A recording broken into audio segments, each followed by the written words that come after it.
Hi, magandang araw po mga kababayan ko sa lungsod ng Maynila. Sana po'y nasa mabuti kayong kalalagayan ngayong araw na ito, mga batang Maynila, mga nanay at tatay ko at sa aking mga minamahal na lolo't lola. Ito po ang inyong lingkod. Ito ay programang Talk to the People na programa ng Manila Public Information Office kung saan makapagbigay kami ng mga update sa mga nagaganap at magaganap sa lungsod. Lalong-lalo na sa interes ng tao sa mga sitwasyong nangyayari sa ating bayan. Partikular, halimbawa mga taong gumagawa ng krimen at may nabibiktima sa ating lungsod. Ay dito po, kung kami may update, ay binibigay po namin lahat agad sa inyo. Ngayong araw na ito ay nais po namin kayong i-update sa nangyaring insidente noong March 14, 14 sa lungsod ng Maynila na kung saan yung grupo na umiikot sa Metro Manila na riding in tandem robbery hold up ang style at yung iba na naging biktima nila ay napapatay nila. At ito mga taong ito ay umaabot din sa probinsya. Uh, Base nga po sa mga napaulat, may mga nangyari pa sa Baguio, sa Cabanatuan, sa Nueva Ecija, and so on and so on. Now, mga kababayan, isa po sa nabiktima nila ay isang retiradong pulis ng lungsod ng Maynila. Nagretiro na walang indulto, maayos, at naging mabisang pulis Maynila. Kalulungkot mang isipin, sumakabilang buhay po si George dala ng mga lokong ito. And you already know that we asked for them to immediately surrender, particularly yung mga kasama nito. At nalaman nyo na rin na yung isa sa suspect ay nagsumuko sa ating pulis at itinuro itong si Albert Madaraog. At dahil po doon sa mga ilang testimonya niya, may contradicting testimonya rin ito, but be that as it may, malugod po naming ipinaalam sa lahat ng tagalungsod ng Maynila. At ito'y maging babala naman sa lahat ng kriminal na maaaring pumasok at gumawa ng krimen sa lungsod ng Maynila. Today, we can honestly say, justice is served with the family of Capistrano. Ito po si Albert. Ipakita mo. Yan po yung nasa litrato, nasa CCTV na napanood ng madlang tao o ng taong bayan. And he was properly identified also by B-Boy na siya yung kasama. Siya po ay kaninang madaling araw ay nadakip sa White Diamond Inn, San Pedro, Laguna. Base na rin sa mga impormasyong ibinigay ng publiko. Kaya ako po, on behalf of the family ng Capistrano family, on behalf of the people of Manila, maraming salamat sa taong bayan na nagbigay ng impormasyon sa amin na ito nag-check-in sa Nueva Ecija, sa Cabanatuan, paikot-ikot sa Arayat, pati sa San Mateo, kung saan-saan po ito nagpunta at nagbibigay ng impormasyon sa ating kapulisyan ay mga taong bayan. Alam niyo po kung sino kayo at maraming salamat po sa inyo at nasukol din po. At mapapansin ninyo, meron siyang kasama. Ang pinagtataka ko naman dito sa kasama, alam niya nang wanted yung kasama niya, dahil sila'y magnobyo, nakisapakatu ito. Alam niyo po, bawal po yun sa batas. I will let the justice system run its natural course. Pero sigurado po, ito po ay masasama sa kakasuhan. Kasi itong lokong to, kaya naman ay talagang taong bayan ay nag-aalala kasi ito po ay tumatakbo sa mata ng batas na considered armed and dangerous. Isang bagay na siyempre kahit naman sinong mamamayan, kapag nakakitaan ng kamukha niya, inuulat sa amin. At napag-alaman din na laging may kasama. Ngayon ay natuntun, pagkasama sila, ay syota ho nitong Albert.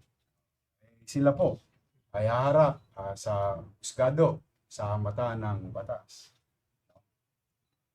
Bakit ito hinanap bukod sa manhunt na ginagawa ng PNP or Manila Police District? Ito pong Albert Magdarog ay may mga standing warrant. Now, I would like to take this opportunity and maybe after this broadcast, we will call Mayor Magalong of Baguio City. Sapagkat ito'y pinanggigigilan din po ni Mayor Magalong. In fact, may balita po kami na may patong din po to sa ulo o papremyo nga, masasabi, o sa salitang kalsada. Dalanang ito'y gumawa ng isang krimen na siyang nagdahilan upang magamit ng Manila Police District. Yung warrant of arrest issued by Branch 3, no? Branch 3 ng Baguio City. At dahil po niya sa bisa ng warrant na yan, naging mabisa din po yung paghahanap ng Manila Police District. At sa tulong ng taong bayan. Kaya talaga pong napakalaking bagay na ang kooperasyon ng mamamayan sa ating pulis ay malaking tulong sa pagresolba ng mga krimen at pagbibigay bahagi ng hustisya sa mga biktima nitong mga Tolonges. Ulitin ko po, ang nasa inyong harapan ay si Albert Magdaraog, kasama ni B-Boy na suspect. Bagay, inamin yun. Tama, inamin mo na, di ba? Pinaril mo. Ilang beses? 2 beses po. Isa po tumama po sa akin. Tumama sa kamay mo. Ayan.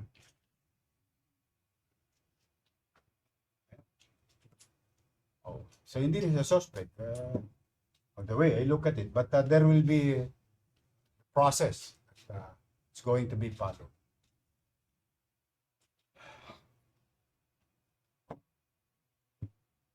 Ito naman babae. Hindi ko naman maintindihan.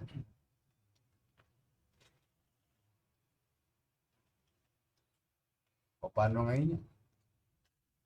You will be charged of harboring criminals.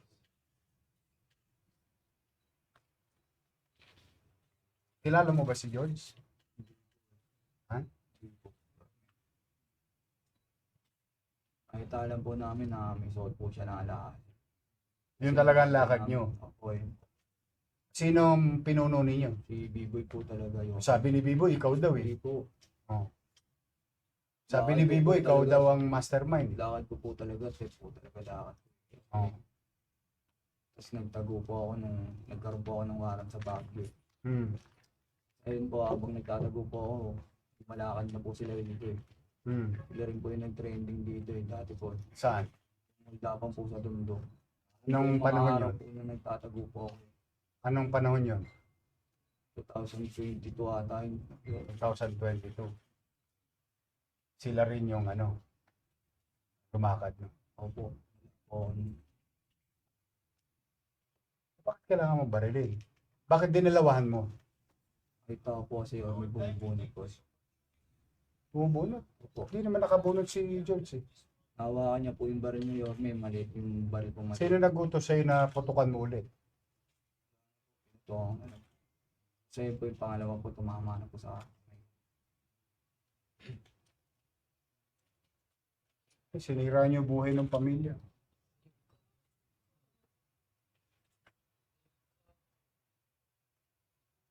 Walang kasaysayan.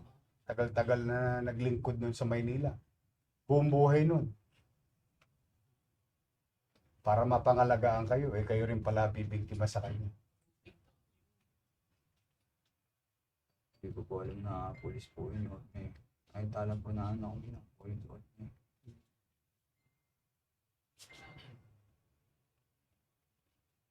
Bakit kayo dumiskarte sa Maynila?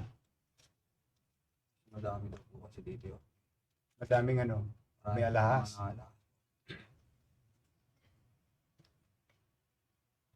Ba't di ka pa sumuko?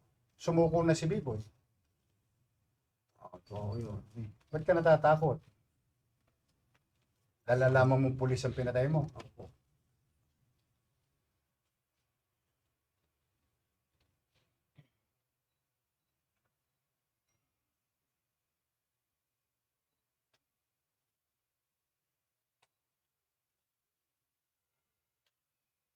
Anyway, ito, taga saan ka na?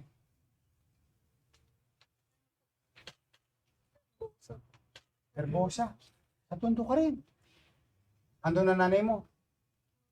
Dito ko lang po sila.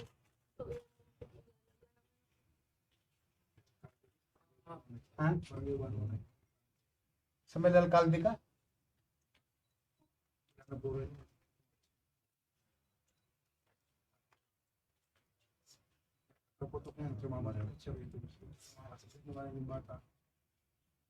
Iniwan mo yung anak mo, sumama ka dito.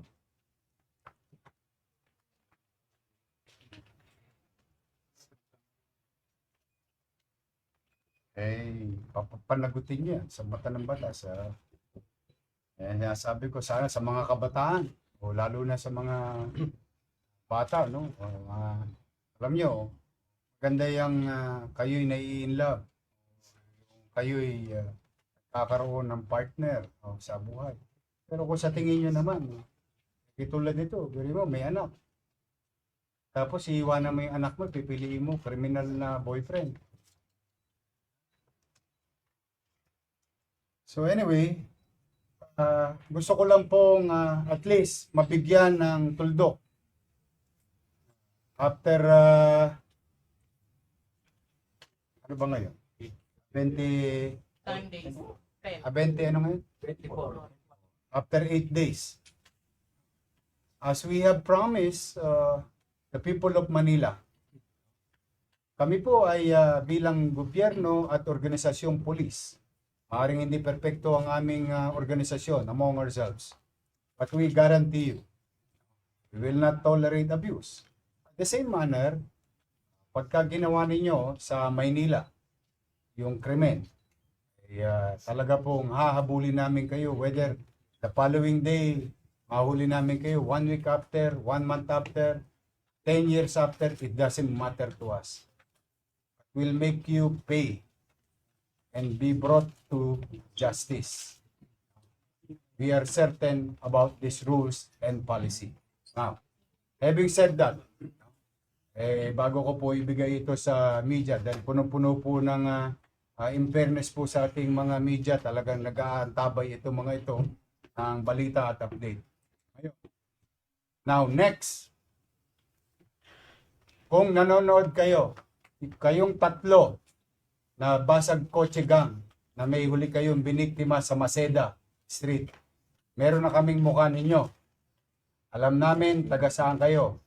Malapit lang kayo. You're about 3 kilometers. Maring pinagtatawan-tawanan nyo kami ngayon. Ulitin ko ha.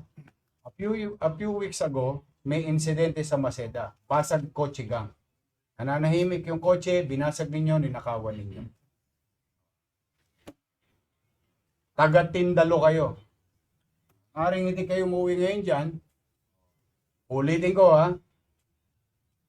Kayo ay properly identified. Kung ako sa inyo, bakit kaya mo nga sumuko? Takot po ako kasi po, yung pinatay ko po, pulis po. Hindi ko po alam na pulis po yung nadali ko po. Kaya binibigyan ko kayo ng pagkakataon, kayong tatlo involved sa pagbasag ng kotse sa Maceda 2 weeks ago. Ako sa inyo at sa magulang ngayon ay surrender nyo na po ang inyong anak o kayo mang nanonood ngayon. Ulitin ko kayong tatlo, grupo, na nambasag ng kotse sa Maceda Street, mananghali. Broad daylight. Wag nyo nang hintayin, nakita nyo yung sa kodli ko. Na baka alam nyo, may insidente. Buti ito, nung nakita ni Anisete, tinaas kaagad ang kamay. Akala namin bubunot dahil as he is considered armed and dangerous with capability to intent to kill. Kita ninyo yun. Talagang mapapabilib lang ako sa Manila Police District dahil kahit anong sikip sa dibdib, galit at inis kapwa nila, patuloy nilang kinikilala ang hustisya o pamamaraang makatwiran. And I'm proud of the men and women of Manila Police District for practicing restraint and follow the rule of law. But, ulitin ko, hindi lahat araw-araw Pasko sa kriminal. May Pasko rin sa pulis. Baka mamaya sa kalsada pa kayo madisgrasya. Kaya binibigyan ko kayo ng pagkakataon at bibigyan ko kayo ng panahon. Iisa-isay ko kayong ilabas dito. Pero for the meantime, we are focused with this incident and you're next. So to those who are watching, stay away from Manila. If you want to commit crimes in Manila or plan to commit crimes in Manila, it's not worth it. Sulit ba? Sulit bang ginawa ninyo? Sulit hindi. Kaya ninyo. Kaya, kung gusto nyo magbagong buhay na kayo, mukha namang hindi kayo makikinig sa akin magbagong buhay. Pero kayo dito sa Maynila. Hahabulin namin kayo. Layo ang dami yung impormasyon dito. Nabol sa Cabanatuan, nabol sa Arayat, sa Bulacan, sa San Mateo, sa Marikina, punta pa ng Maynila. Tapos Laguna. Ang dami nagbibigay ng impormasyon ng mamamayan. Talagang inano ng mamamayan. Pag nakakakita ng postura niya, ng itsura niya. But all things are being considered valid. Natsempuan naman. Natsempuan. So, to the family of George Capistrano, I hope your city government that pinaglingkuran, George, nakapagbigay ng hustisya sa inyo ngayong araw na ito. Congratulations sa inyong lahat. Thank you very much to the men and women. To General Abad, keep it up. Congratulations to our District Director, General Abad. May pagmamalaki mo talaga ang iyong mga pulis, Maynila. So for now, ito po ang inyong lingkod. Hanggang dito na muna. Ito po may medical. May medical na ba ito? Medical na. I-inquest na rin. Sige. For the meantime, we're happy to be of service to the people. Again, pumanatag po kayo in our own little way. As your mayor, hanggat ako po ang alkalde ng lungsod ng Maynila, ay pipilitin ko po sa abot ng aking makakaya 10 ng aking mga kasamahan na naglilingkod sa bayan na ang ating lungsod, baling luma, maging maaliwalas, at panatag ang pamumuhay. Mag-iingat po kayo, at kung meron po mga complainant na sa tingin ninyo ay biktima rin ito, ay maaari po kayo makipagtulungan sa Manila Police District. Magandang araw at pagpalain nawa kayo ng Pong May Kapal. Manila, God first.